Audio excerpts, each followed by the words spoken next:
मुख्यमंत्री देवेंद्र फडणवीस यांनी तोडगा काढला आणि तो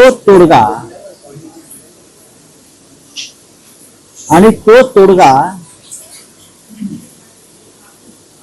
मराठा समाजाचे नेते मनोज जरांगे पाटील यांनी स्वीकारला आणि ते समाधान.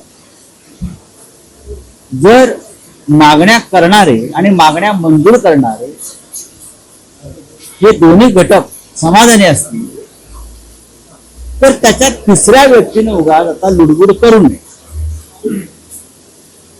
स्वतः मनोज जरांगे पाटील यांनी काल स्पष्ट केलेलं आहे की जो मसुदा त्यांच्या समोर आला किंवा जो GR त्यांच्या समोर आला त्याबाबत ते समाज समाधानी आहे.